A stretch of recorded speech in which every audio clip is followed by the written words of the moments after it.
Sur la première, 7h39, c'est un livre qui fait un tabac en librairie, sorti il y a à peine 3 semaines. Il en est déjà à sa 3e réimpression. Histoire mondiale de la France, je l'ai dans la main. Bel ouvrage qui réussit l'exploit de se hisser en tête des ventes en France. La parution de cet ouvrage collectif qui pose de nombreuses questions. Comment parler d'histoire? Comment les politiques s'en emparent? Nous recevons ce matin l'homme qui a dirigé ce projet ambitieux, qui passe en revue toutes les dates importantes et les moins importantes a priori de l'histoire de France, sans s'embarrasser de la question de ses origines. C'est Patrick Boucheron, bonjour. Bonjour. Merci beaucoup d'être notre invité dans notre... C'est moi qui vous remercie. C'est nous. Vous êtes dans notre studio de Paris. Vous êtes, donc, je l'ai dit, historien, écrivain, professeur au Collège de France depuis 2015. Histoire mondiale de la France aux éditions du Seuil. Je l'ai dit, il est sorti le 14 janvier. Il en est à sa 3e réimpression. Comment expliquez-vous, avec peu de recul certes, mais comment expliquez-vous ce succès de librairie pour un livre d'histoire quand même ? Oui, pour un livre d'histoire, un livre collectif et une histoire qui est engagée, qui est adressée, qui s'adresse aux gens, mais qui a quand même une exigence. Voilà, donc c'est surprenant, c'est réjouissant pour nous. Surprenant. Oui, parce que cela faisait bien longtemps que les historiennes et les historiens de métier, je dirais, perdaient du terrain dans l'espace public, peinaient à s'adresser à un large public et au fond, on n'avait pas d'autre projet que ce projet d'influence, regagner un petit peu dans justement le débat de la complexité, de la diversité, une méthode. Vous savez, les historiens, ils n'ont pas grand-chose d'autre à offrir que leur méthode. Oui, vous dites que c'est un ouvrage engagé, c'est un acte politique aussi que de sortir cet ouvrage-là. La date n'est pas anodine, mi-janvier, nous sommes en pleine campagne présidentielle en France. C'est un acte de résistance, un acte politique, cet ouvrage ? Oh, je pourrais dire que c'est un acte politique, oui, si on comprend bien que c'est pas un acte militant, c'est un engagement dans le travail collectif. Je pense que déjà, en soi, c'est important de l'entendre parce que souvent, l'histoire, et en particulier l'histoire de France, se déploie sur un mode héroïque, solitaire. Là, on fait le pari de l'intelligence collective, 122 historiennes, historiens venus de tous horizons et qui effectivement sortent de leur zone de confort, écrivent en 3-4 pages une date, une intrigue et s'écrivent eux-mêmes en train de la raconter. Et puis bien sûr, on voit bien que, pas seulement en France, en Europe, bien au-delà d'ailleurs, la question de savoir dans quelle société nous voulons vivre et donc quel rapport nous entretenons avec notre passé est une question qui est politique. Donc tout le monde doit pouvoir s'en emparer. Alors, vous l'avez dit, c'était lors du discours de lancement de l'ouvrage, le 14 janvier, vous cherchez à désintoxiquer par ce travail, désintoxiquer les esprits de quoi? Du discours qu'on a essayé de construire autour de l'identité nationale, c'est d'abord ça ? Oui, et en même temps, vous savez, les historiens sont, comme les journalistes d'ailleurs, confrontés à la nécessité et à l'insuffisance d'un discours de désintoxication ou de décodage, comme disent les journalistes. C'est-à-dire qu'on ne peut pas passer son temps à être derrière des discours simplistes pour dire c'est plus compliqué que ça s'est pas passé ainsi, moi je le dirais pas de cette manière, vous comprenez, parce que l'historien peut pas être le rabat-joie sans cesse de discours qui sont entraînants. On a envie d'y croire, après tout. Le roman national. Ouais. Bah oui, ce sont des récits qui sont des récits entraînants. Alors on s'est dit, au fond, et c'est ça qui nous a réunis, vous savez, c'est pas autre chose que ça. On s'est dit, bon, allez, on est à la traîne, on réagit sans cesse aux paroles réactionnaires, donc on se fait nous-mêmes réactionnaires au second degré, si vous voulez, et donc il faut proposer autre chose. Et cette autre chose, c'est une histoire en grand, en longue durée, de la France, ce qui n'était pas notre objet pour certains d'entre nous. Moi, je ne suis pas un historien de la France, j'ai travaillé sur l'Italie, j'ai travaillé sur l'histoire du monde, et donc je prends l'histoire de France telle que, au fond, notre condition historique l'a changé.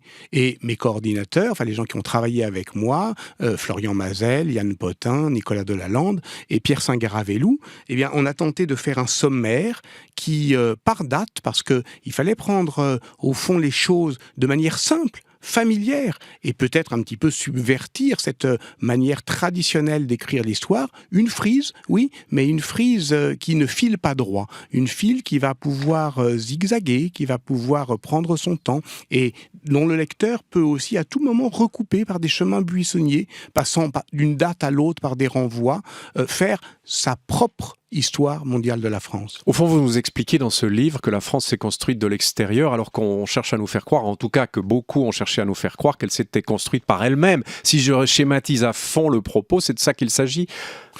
Oui, pas seulement de l'extérieur, mais aussi de l'extérieur. Dire cela, déjà, c'est dépasser le crible national. À partir du moment où on veut faire une histoire en longue durée, alors évidemment, elle ne peut plus se contenir dans le cadre national. Alors, ça veut dire deux choses. Je vais prendre, deux exemples simples. Oui, Charlemagne s'est fait couronner empereur en 800.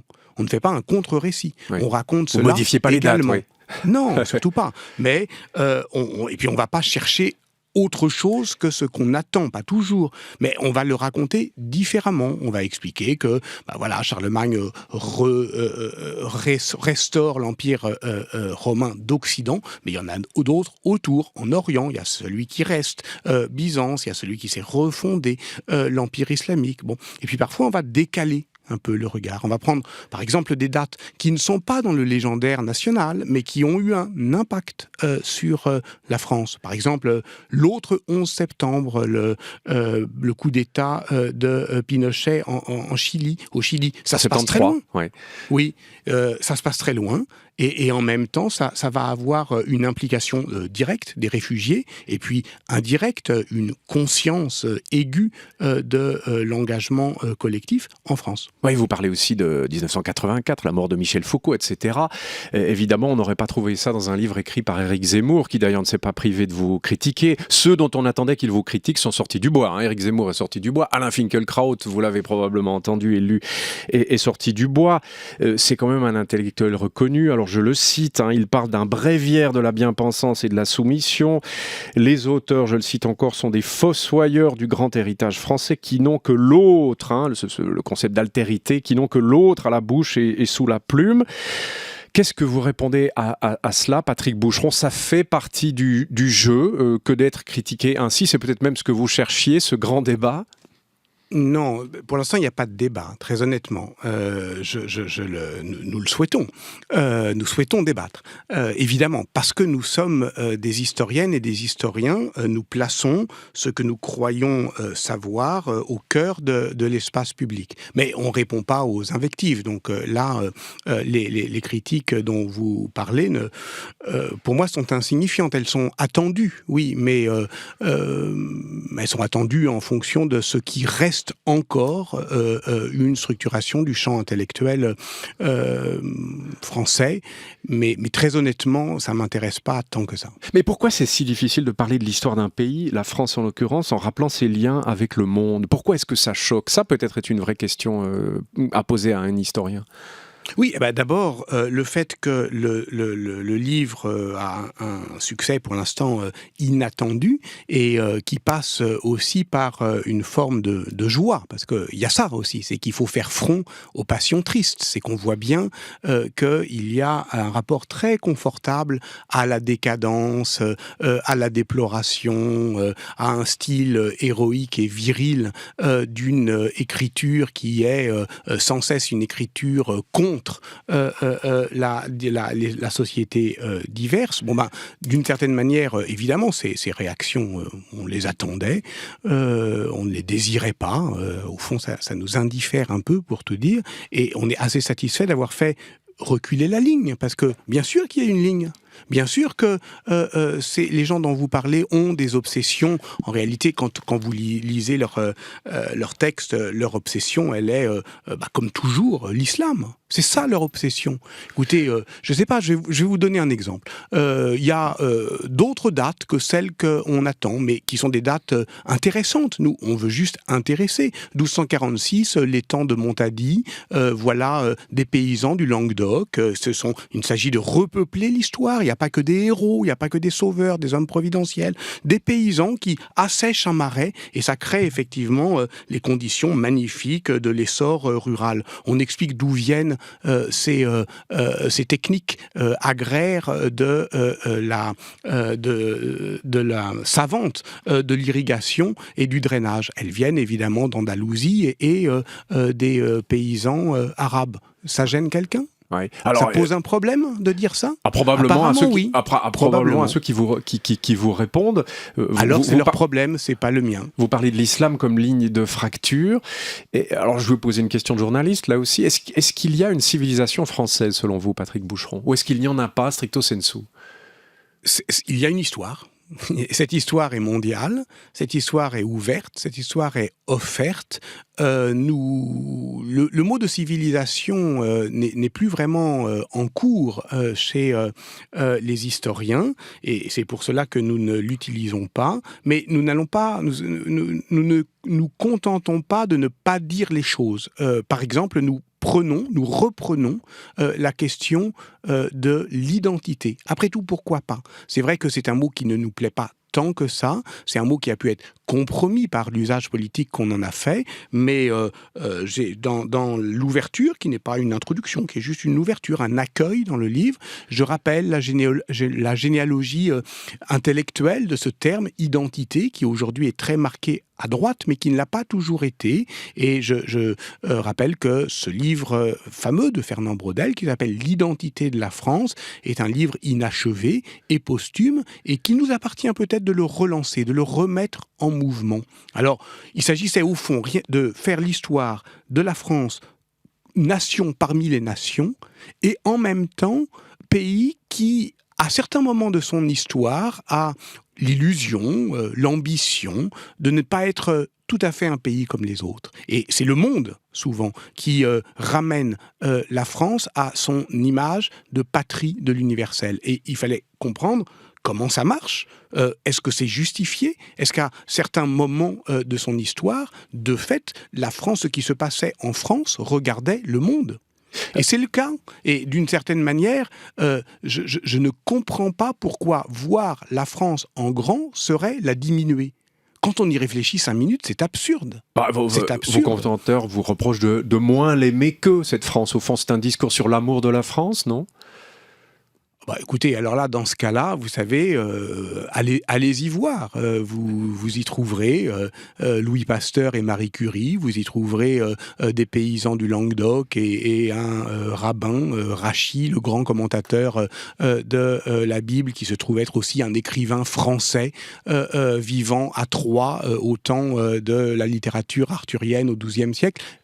C'est moins l'aimer que de dire tout ça. C'est moins l'aimer que d'en faire un portrait collectif. Au contraire, je trouve que d'une certaine manière, en lisant ce livre, la diversité des destins, la pluralité des devenirs, la masse aussi de ces promesses non tenues, mais qui nous appartient peut-être de relever, tout cela fait une histoire de France plus riche et surtout plus énergique, au fond moins désespérante. Patrick Boucheron, l'histoire avec un grand H, est-ce que vous avez l'impression que ce message peut être entendu à l'heure où rappeler les faits ne semble avoir que peu de poids face à l'idéologie ? On a parlé depuis quelques mois et l'avènement de Donald Trump de l'alternative facts en anglais, de la post-vérité, etc. À l'heure de la post-vérité, quel est le poids de l'histoire ?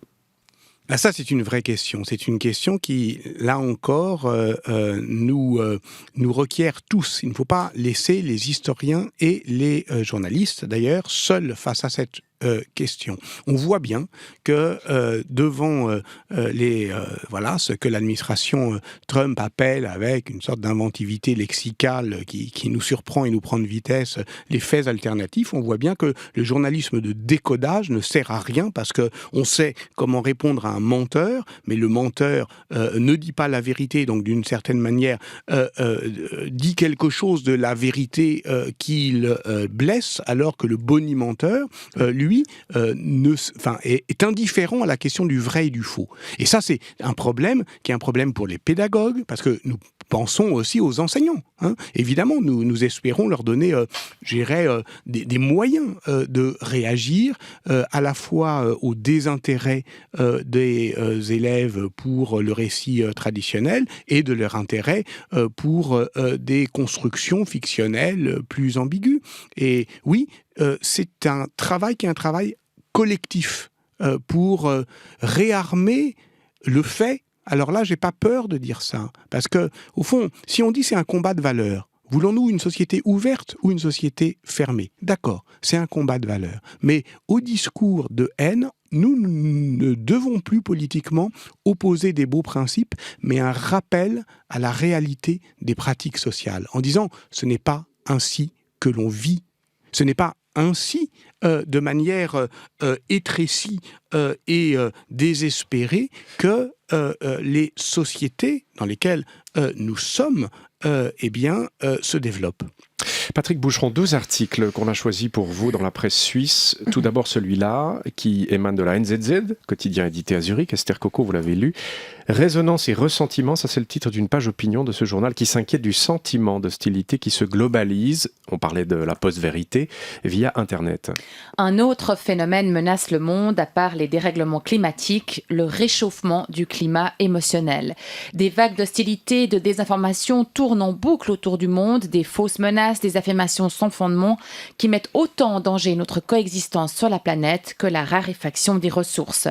Le dénominateur commun, c'est le besoin d'endosser le rôle de victime dans un monde qui nous dépasse. Les réseaux sociaux permettent aussi aux personnes qui ne font pas partie des élites d'accéder à une reconnaissance mondiale, aux idées populistes de devenir virales, alors que les journalistes préfèrent, eux, ne pas aborder certains sujets empreints de l'idée qu'il faut d'abord amener le public à réfléchir. Dans cette course à toujours plus de followers, à toujours plus de satisfaction des égos au lieu de rechercher de vraies solutions, écrit Georg Frank, professeur d'architecture digitale à l'université de Vienne, nous risquons une érosion de la cohésion sociale. C'est intéressant ce qui est dit, endosser le rôle de victime dans un monde qui nous dépasse. C'est aussi comme ça que vous lisez l'histoire actuelle, Patrick Boucheron? Oui, et aussi avec cette nécessité, c'est bien dit dans ce que vous avez lu, d'opposer au gouvernement des émotions une sorte d'appel au calme. Pour moi, ce n'est rien d'autre que ça. L'histoire, c'est une manière de calmer nos ardeurs, nos impatiences, nos hantises, pas pour nous démobiliser, mais au contraire, bien au contraire, pour donner la force d'agir, mais d'agir pas dans l'aveuglement. Pas dans l'aveuglement, là encore une fois, des passions tristes. Et c'est pour cela qu'on ne peut pas se contenter d'un discours neutre et qui corrige sans cesse les autres. Il faut donner une énergie. Voilà. Et c'est pourquoi il me semble que les historiennes et les historiens n'ont pas à choisir entre transmettre un savoir et partager une expérience, une émotion. Il faut faire les deux. Ouais. Faut faire les deux, voilà. Et on est dans une société des affects et on ne peut pas se contenter de s'en extraire. Il faut d'une certaine manière... c'est ce que j'appelle un engagement. Mais vous voyez que ça n'a rien à voir avec l'engagement militant. Ça veut dire s'adresser aux gens là où ils sont. Alors à propos de politique, on va terminer là-dessus. La candidature à la présidentielle française de Madame Le Pen, Valérie Droux, analysée à travers le prisme des questions de genre. Ça, c'est nouveau. Un article dans l'Impartial et l'Express et le Nouvelliste intitulé « Marine Le Pen, la stratégie androgyne » parce qu'elle joue sur les 2 tableaux. Marine Le Pen à la tête d'un parti qui prône des valeurs plutôt viriles, explique Marlène Coulon-Guilly. Elle est professeure en sciences de la communication à l'Université de Toulouse et auteure de plusieurs livres sur les femmes en politique. Donc 2 tableaux, on disait, mettant en avant une sorte de féminité populaire, n'hésitant pas à rire gras et à parler haut. Elle joue aussi, Marine Le Pen, la carte femme, en rappelant qu'elle est divorcée, qu'elle a élevé seule ses enfants, elle travaille, une femme moderne en somme. Mais elle n'aura pas les voix des féministes, assure la professeure. Difficile pour elle d'être favorable à une candidature d'extrême droite, fût-elle incarnée par une femme. Le combat risque d'être encore long avant d'avoir une femme présidente de la République française, mais les obstacles se trouvent davantage chez les politiques que dans la population. Patrick Boucheron, on ne va pas vous demander ce que vous pensez de Marine Le Pen, quoique vous ayez le loisir de nous le dire encore, mais aujourd'hui on voit partout des références, et Dieu sait que les journalistes les brandissent aussi, références aux années 30, la crise de 29, etc., la montée des populismes, assimilée à la montée du fascisme. Est-ce que l'analogie historique est pertinente ? Elle est pertinente, mais elle ne doit pas nous aveugler. Elle est pertinente lorsqu'on sait en jouer et surtout déjouer celle qu'on nous impose. Les années 30, bien évidemment, on ne pense qu'à ça, on ne voit que ça. Il y en a d'autres. Par exemple, le livre propose la fin du 19e siècle avec les attentats anarchistes, les lois scélérates, l'affaire Dreyfus, comme aussi ressources d'intelligibilité pour comprendre le présent. Et sur cette question-là qui est justement posée par l'analyse que vous relayez, la question du genre, on voit bien que cette virilisation, j'en parlais tout à l'heure justement, cette virilisation du pouvoir de Trump à Poutine, qui évidemment est ce principe masculin qui n'est pas, c'est ça que les études de genre nous apprennent, n'est pas distribué homme-femme, c'est-à-dire qu'il y a effectivement des femmes qui peuvent faire les hommes. Des femmes viriles, entendu. Oui. Des femmes viriles, ça c'est comme ça qu'on appelait les reines mérovingiennes. Donc je suis médiéviste dans le civil, donc je m'en souviens, les femmes viriles. Bon, eh ben justement, on voit bien que c'est un enjeu aujourd'hui, c'est-à-dire la posture, la prise de position par rapport au pouvoir. Et ce n'est pas... Moi, je suis un machiavélien de ce point de vue-là, c'est-à-dire que je me souviens que Machiavel disait que quand une chose nouvelle arrive, ce n'est pas en lui balançant à la face les mots du passé qu'on peut la dominer. On doit conclure, malheureusement. Donc, l'historien a à faire un diagnostic sur le présent, et d'une certaine manière, c'est pas en ramenant le passé sur le présent qu'il peut le faire. Histoire mondiale de la France aux éditions du Seuil sous la direction de Patrick Boucheron. C'était passionnant, c'était évidemment beaucoup trop court. Merci beaucoup d'avoir été notre invité, Patrick Boucheron. Merci, bonne journée.